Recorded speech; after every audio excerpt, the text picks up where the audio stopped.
happens inside the patient. The two main interactions are what? Absorption and transmission. So the two things we talked about were absorption and scattering. Right? And of course there's also transmission, which doesn't actually run into any atoms. Okay. And so differential absorption, right? The differences in absorption between the types of tissue, bone absorbing more, air absorbing less, soft tissue somewhere in between. Those determine how many X-ray photons leave the body in those areas, right? Bone, not many photons leave.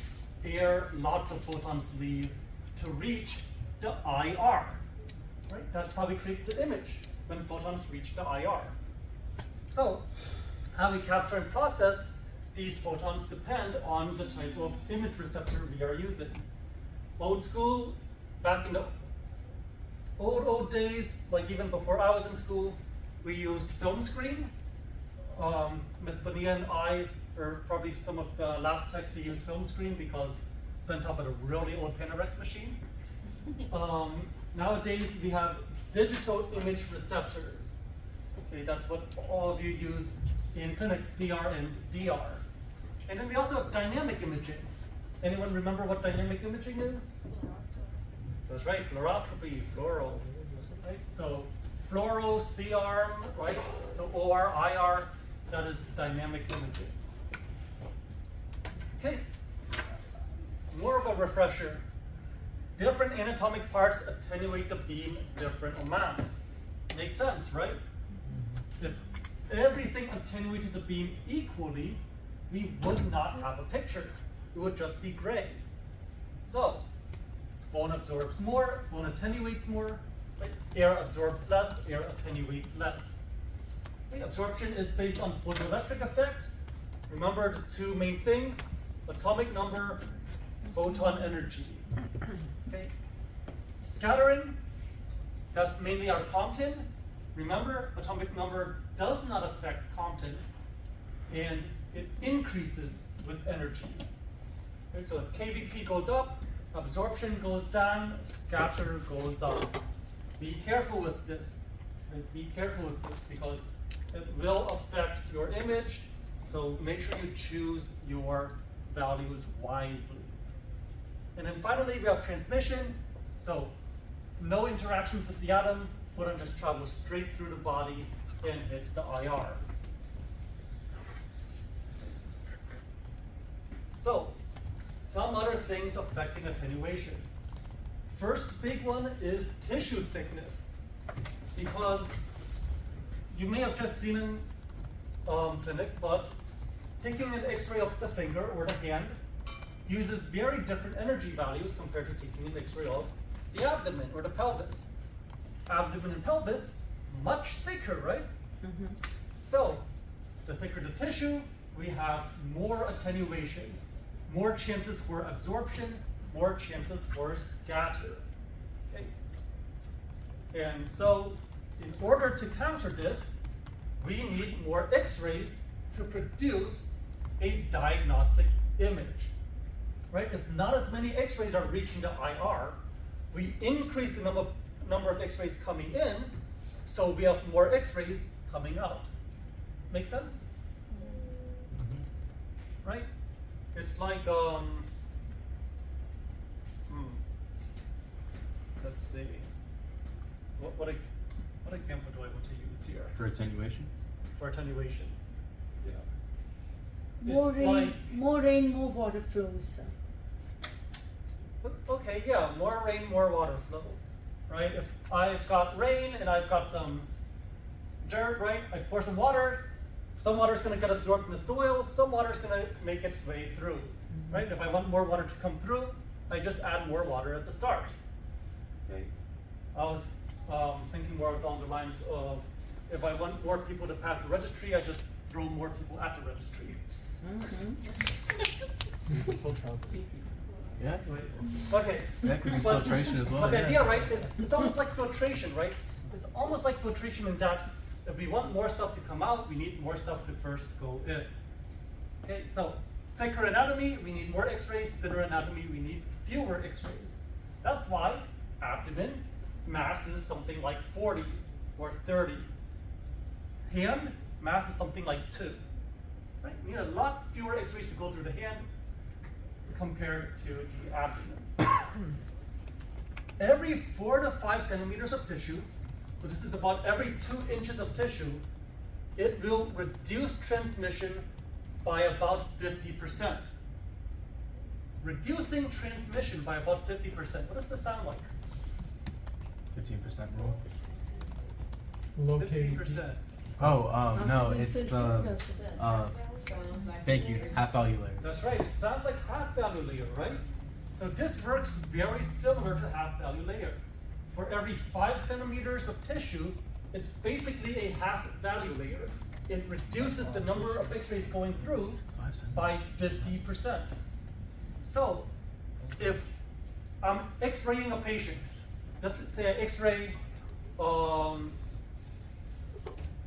patient A, and I get a really nice image on them using 20 max. Okay?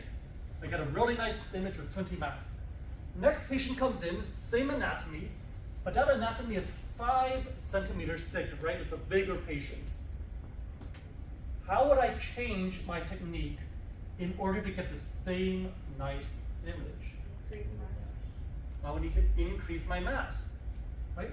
I know that my patient is gonna have 50% fewer X-rays making their way through him or her because they're bigger.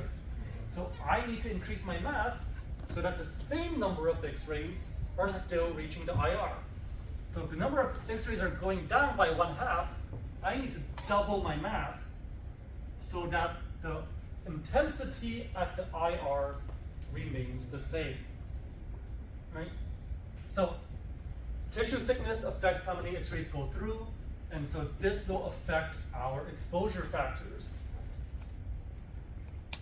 You said tissue thickness affects what again? So tissue thickness affects our attenuation, the number of X-rays going Okay. through. And based on that, we will change our exposure factors.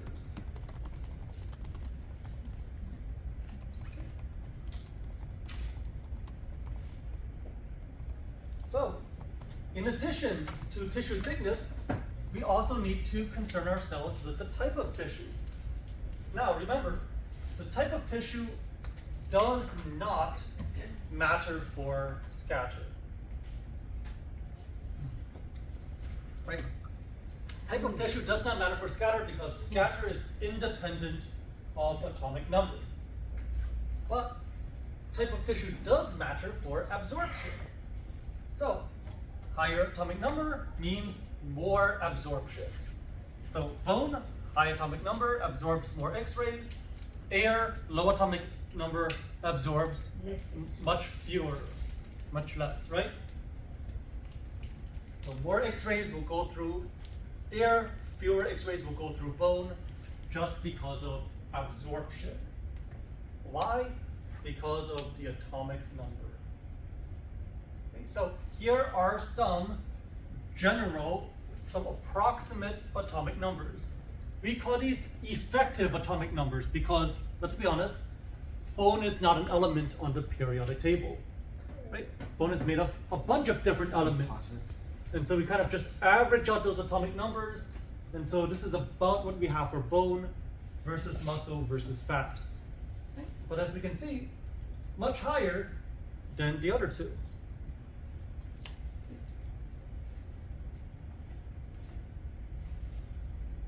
In addition to atomic number, we also need to worry about tissue density. So over here, right? But because if you think of bone, you think of something that's hard, something that's compact, right? Something that's lots of stuff smushed together. So tissue density also affects attenuation. If you think about it, if you're trying to make your way through an obstacle course, right? Is it easier to run through when there are few obstacles or many obstacles? Fewer, even if the room is the same size. Right? I haven't changed the size of the room, it's just I added fewer obstacles. That makes it easier. Yes. Right, and so that is the definition of density, right? The amount of stuff inside an area. We're inside a volume. So for a given volume of tissue, how much stuff is inside it? The more stuff, the more dense it becomes. The more dense, the harder it is for a photon to make its way through without crashing into something. Does that make sense? Yes. Question. Yes. So for tissue density, this is different than the type of tissue? Mm-hmm. Okay, because you said in the Well, last one. Okay. So let's see. Let me just go back to it. So, yes, sorry. So this is related to type of tissue. I'm sorry. So type of tissue depends on both atomic number and tissue density. But for the type of tissue, I remember you said it does not affect scatter, Mm-hmm. but then for density it says. Okay. Okay, I see my mistake here. All right. So sorry, I should have been more specific in this part of Okay. it. So are we confused on the last slide or this slide? So let me change this here. Let's see here. Did I? It I didn't- didn't say it specifically. Yeah, it doesn't say in there. You said it. Sorry. Okay. I wrote it down. Right. So okay, let me clarify myself then. So type of tissue will depend on atomic number and tissue density, right? Because bone has a different atomic number and a different density compared to fat, compared to muscle, compared to air. The atomic number portion of your tissue will not affect scatter. Okay. So the atomic number will not affect scatter. So as far as type of tissue goes, if you're looking at atomic number, that will not affect your scatter. But the density part of your tissue will affect scatter, right? Because the more stuff you have, the more likely it is a photon will hit something and bounce off. If it's empty, photon can go straight through, no problems. Lots of stuff, hit something, bounce off. Okay, so tissue density will affect attenuation through absorption and scatter. Atomic number will only affect attenuation through absorption. So increase the energy to avoid being absorbed? Or would So you- yes, you could increase energy to lower the amount of absorption, but you would also increase scatter. So then that's where mass comes in, where you would increase the intensity of like what you're throwing it at or at it. So you would increase mass to increase the number of things Mhm. you are throwing at it. That's intensity. Right? Intensity is Okay. about number. Okay, cool. Intensity is quantity. So the more dense something is, the more X-rays you need to go through it, right? Because if it's dense, more X-rays are going to get blocked. So you need more X-rays in order to make the ray through. If it's less dense, then you don't need as many X-rays to get a good image. So tissue thickness, tissue density, and then also atomic number. Okay, beam quality. So now we're talking about the penetration of the beam, right? How high the energy is, the kVp penetration. Remember, penetration is different from intensity. It is different from exposure. It is different from quantity. It's different from the number of X-rays. Right, that is not what we're talking about here. We are talking about quality, penetration, the ability to go through things. We're not talking about the number of photons we are throwing. So, the more penetrating our X-rays are, the higher energy they are, the more likely they are to go through the body, right? Higher chance to be transmitted. If they're lower energy, less penetration, then they're more likely to be absorbed. Penetration depends on different things like wavelength or frequency. Wavelength and frequency determine the energy of that photon. So higher frequency, lower wavelength means a higher energy photon. The higher the energy, the more likely it is to transmit. Okay. So over here, you can see that the numbers of X-rays are the same. So the quantity is equal between the left and the right here. Quantity is equal. But over here, we have long wavelength, low frequency. So this is low energy. Over here, we have short wavelength, high frequency. So this is high energy. Right? So the quantity is the same, but the quality is higher on the right. And if we look down here, right, not as much passes through with the low energy. More stuff passes through with the high energy. Okay? So energy is about penetrability. How well the beam can penetrate the tissue. For frequency, that's the number of times it goes like up and down, right? Correct. The number of times it goes up and down in 1 second. Or Yes. It's low so, energy, like, long wavelength.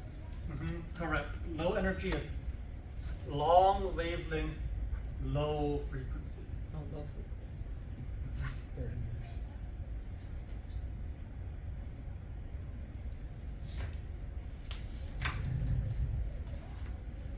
And we'll go into this in more detail next semester with physics. Huh? This ain't Love it? that. This is Love that. Physics one. More detail. Vectors and all that. That's one of the This is not a UV radio. Oh, the waves. spectrums. Yeah, that's an electromagnetic wave.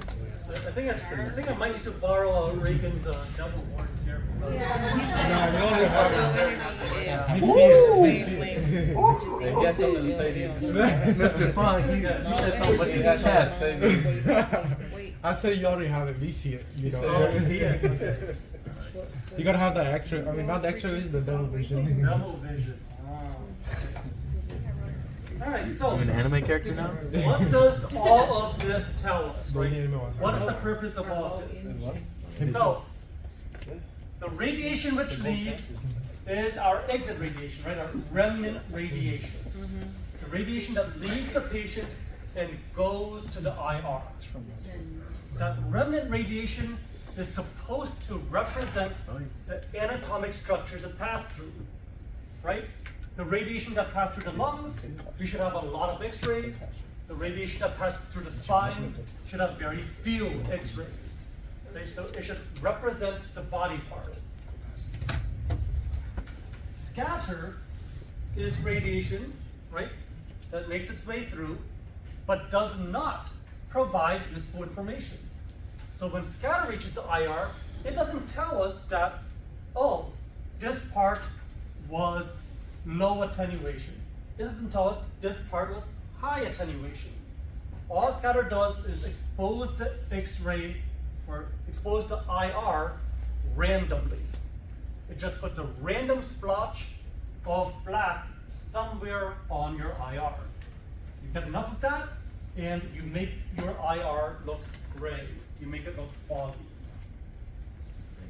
Parts that should be white now just look gray because we've got all this extra radiation hitting the IR, and this radiation does not represent the anatomic structure it passed through. It does not tell you if the thing it passed through was high attenuation or low attenuation. So, but the scatter doesn't go to the IR, right? It just goes away from the It form. goes everywhere. If it goes to the IR, it's part of your remnant radiation. If it hits you or me, that's occupational dose. But scatter goes everywhere, right? It bounces off the patient and goes everywhere. So that's why it's not like there's a safe spot in the room where you can stand there and not be worried about radiation coming off the patient and hitting you. Anywhere in that room, you will see scatter. It goes in all directions, to the IR and away from the IR. Remember, radiation scatter radiation that changes direction only a very small amount that reaches the IR, what kind of scatter do we call that? Only a small change in angle. Oh, Low, small change in angle. are you There. Oh, small angle, small angle scatter? small angle, something small angle. Right, or low angle scatter, or small angle scatter. Very That's gonna good. sound stupid. What Not. about scatter that goes off to the side? Side scatter? Side scatter. Great. What about a scatter that goes back towards the tube? Back scatter. Back scatter, right? So we have all types of scatter, right? Low angle, side, and back. So they go in all directions. So we're talking about the low angle one. So this is low angle scatter, scatter that reaches the IR, that is part of our remnant radiation. That is the scatter that produces fog. It is not useful information, it just ruins your X-ray. So a lot of what we do, right, is critical thinking. Some of the things we need to consider is how do we reduce scatter to this IR? Okay, and so we need to talk a little bit about the IR. So, once again, of the electrons we produce, what percentage produce X-rays? 1. 1%, great. And then of those 1% of X-rays that are produced, less than 5% of those will reach the IR.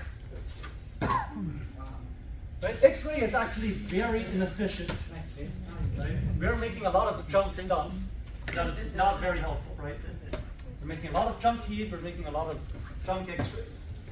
Less than 5% of these photons will actually reach the IR. So 5% of 1%? So 5% of the 0.05%? Yes. Yeah, so it would be at like 0.05% of the electrons produce an X-ray that will make it to the IR. Yes. But how would they make that more, I mean, I know that it's the most efficient or streamlined it's ever been, but how could they bring that number or raise that number, you know? Mhm. Like, if we're making so much waste, why are we still doing that? Well, the question is, do you want this to increase? Do you want more photons to reach the IR? Do you want 100% of these photons to reach the IR? Why not? If you have 100% of the primary beam reaching the IR, what do you get? Dark image. That's right, it's just pure black, right? Just fully exposed. So it's okay for it to be not all the photons to be reaching the IR. It's okay for only 5% to be reaching the IR. Right? That's gonna be part of our differential absorption.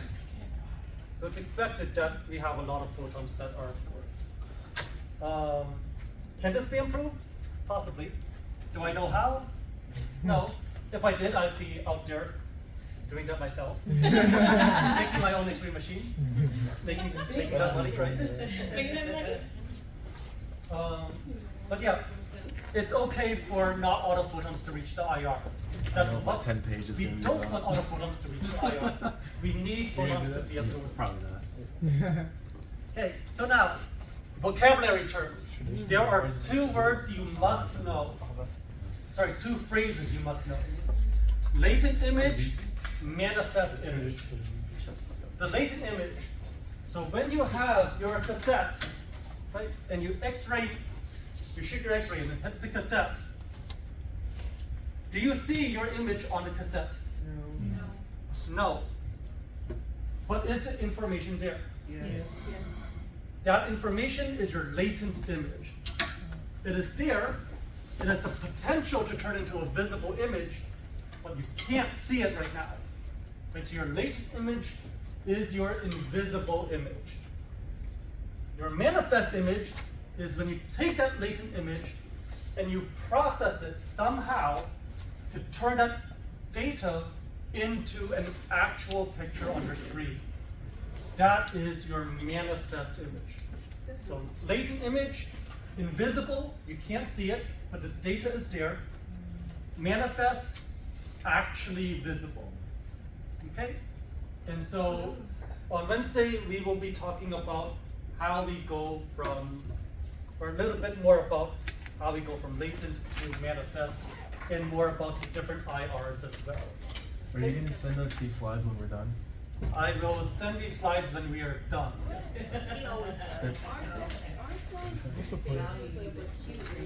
Ooh, it's very fine, good, like, I don't yes. mind, it's just like. You also I've see the seen terms that, latent and manifest when talking about acute radiation syndrome. Very good.